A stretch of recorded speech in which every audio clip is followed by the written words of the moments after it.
with my somewhat negative review on Studio Series Blur, I was kind of surprised that they wanted to make a repaint of the figure. That being Shattered Glass Blur. Now, from what I know, this doesn't have an original figure, but there are like concepts of like what it would look like. So having this figure is very shocking. Like, it kind of makes sense all the figures they did, like Goldbug, Starscream, and Megatron. But then Jetfire and Blur, I feel like those are some weird choices. Like, why did they do Soundwave or Sideswipe?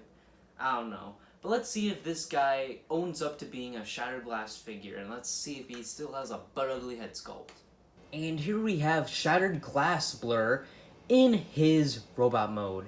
And I don't usually start out in robot mode, but I really want to do this just to show you about the transformation as I mentioned in my last video. But let's start with the robot mode. And this looks way better than that original Blur. So let's bring him out. So here's the original Blur. Now, just look at those head sculpts. Those are night and day. This one, I just noticed this now, sloppily painted. That, like, if you look at the cheek right here, you could see that the cheek is painted. But then you look right here, messily painted. Like, what the heck, man? But, yeah.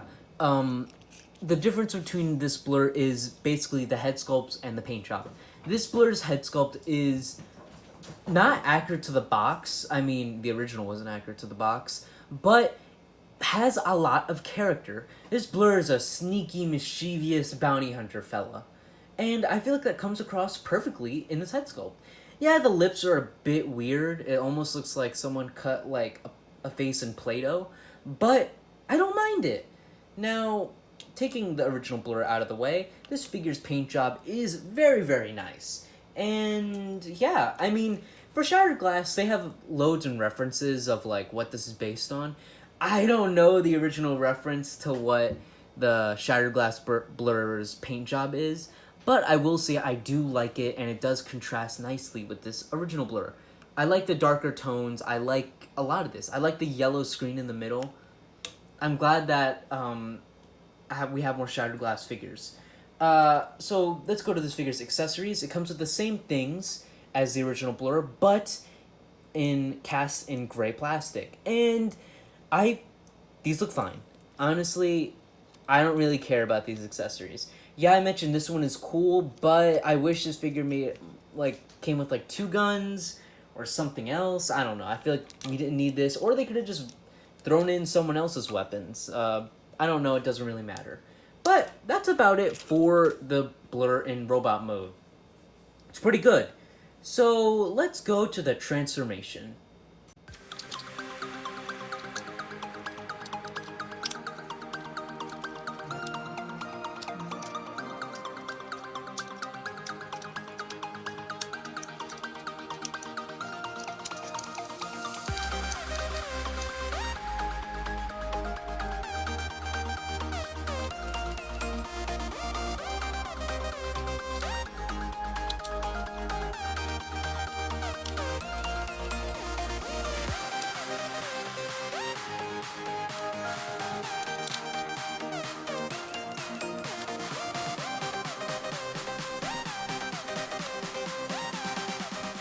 And here we have Blur in his vehicle mode. And as you saw with the transformation, does not look fun at all.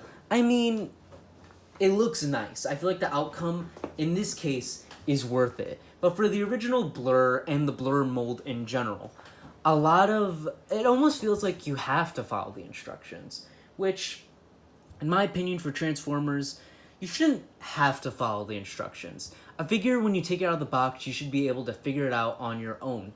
But I just feel like with the amount of twists, turns, the orders you have to do it, like first you have to do the arms, then fold out the legs, and fold back up the arms. It's just a lot, and it's pretty annoying. I mean, the Time to Turn one, you don't need to do that. I'm sorry that I keep comparing the two, but, you know, I bought that Time to Turn figure just to make a custom. And hopefully I could have it done by the end of I could have it done soon, and maybe I could do a review on it. Who knows? Tell me if you guys are curious in seeing that. But let's actually talk about this figure. That kind of goes on, this whole rant about this figure goes on contingency with the original Blurr review. But this looks very good. I will say that I do really like the paint job on this figure.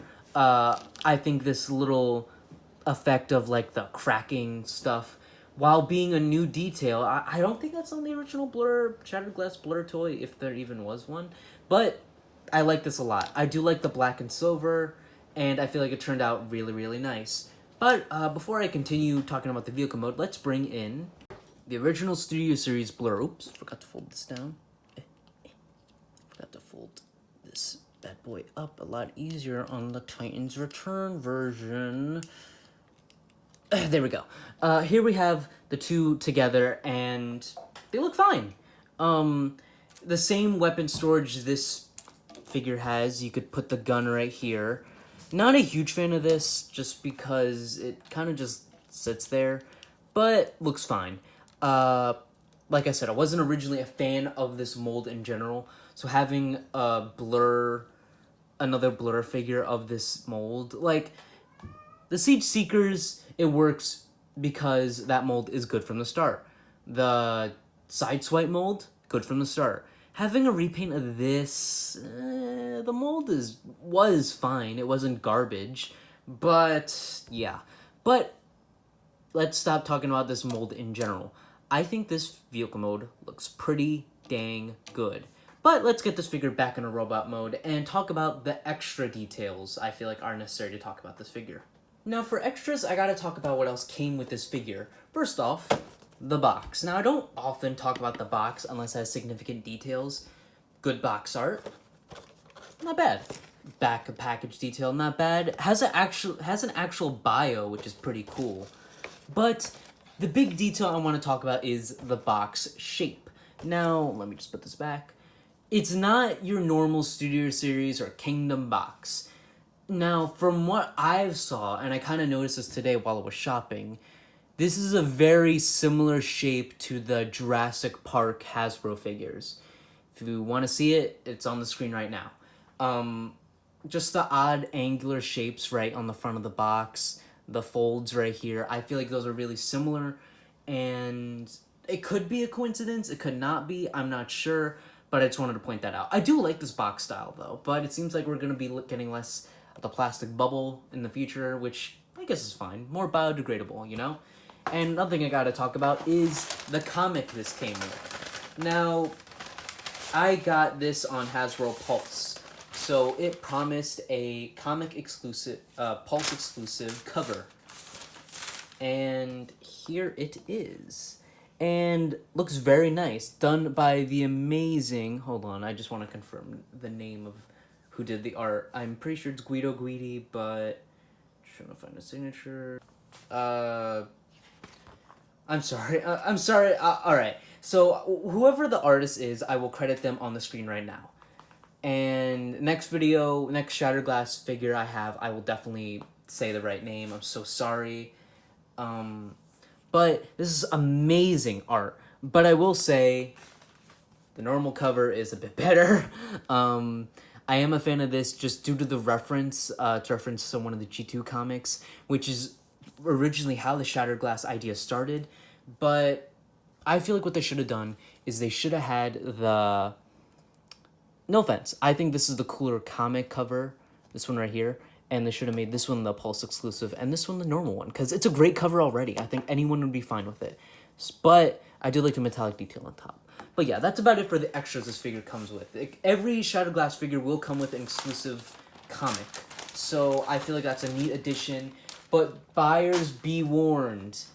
They come in a box. No bubble wrap in there. I mean, bubble wrap for the figure, but no bubble wrap for the actual comic. So if it rains, be careful. If it's if the box is dented, cross your fingers that it won't be dented coming out. So hopefully you get a good looking Blurr. But let's go to the size comparisons and let's talk about the articulation first, actually.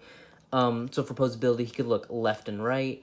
He can look a bit down. He can T-pose. Has a swivel here. Actually, a pretty nice, or actually did swivel. A swivel here. elbow, and a swivel at the wrist, and a swivel at the waist. You can do the splits, a swivel here, knee, and a decent pivot.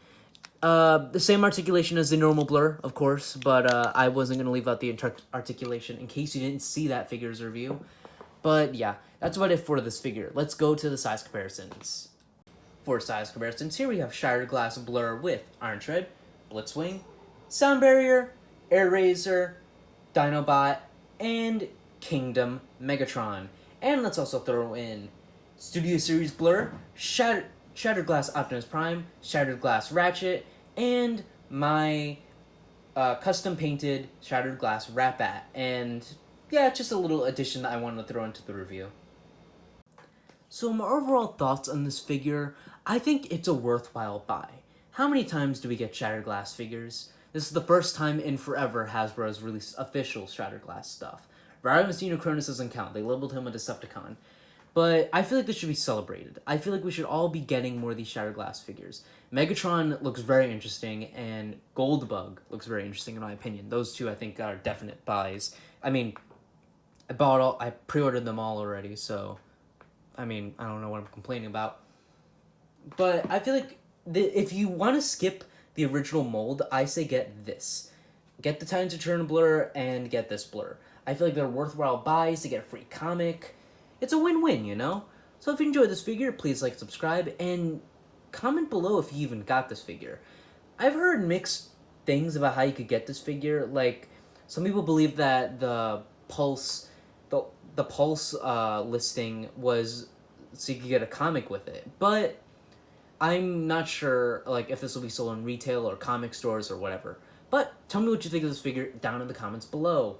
And if you enjoyed this video, please like, subscribe, and I'll see you in the next video. Bye bye, guys.